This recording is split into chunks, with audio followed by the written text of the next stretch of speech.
Jail থেকে এসে যেই ধরনের মানে একটা ধর্ম নিয়ে নাটক শুরু করছে, এটা তো আসলে ঠিক না। এটা হচ্ছে তার ইমেজ ঠিক করার জন্য এরকম ধর্মকে টেনে নিয়ে আসতেছে। এখন আপনারাই বলেন, সে ধর্মকে টেনে নিয়ে এসে মিডিয়ার সামনে একটার পর একটা ইন্টারভিউ দিয়ে যাচ্ছে, নাটক লিখেছে, সিনেমা লিখেছে, সে সামনে মিডিয়ায় কাজ করবে। তাহলে আল্লাহ তাকে কি ধরনের আসলে পথ দেখালো? এটা হচ্ছে আমার কোয়েশ্চেন।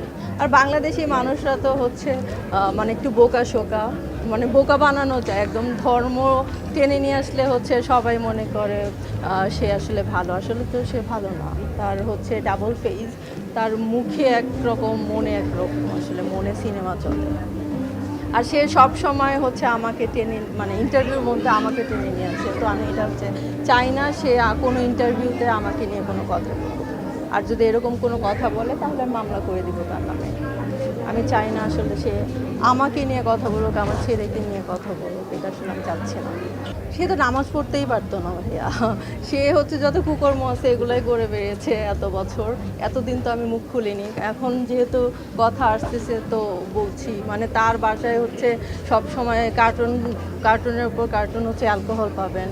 আর মেয়ে তো পাবেনই। তো মানে এটা হচ্ছে আসলে মানুষ দেখানো, লোক দেখানো, ধর্মর যে নাটকটা সেটা করে বেড়াচ্ছে আসলে।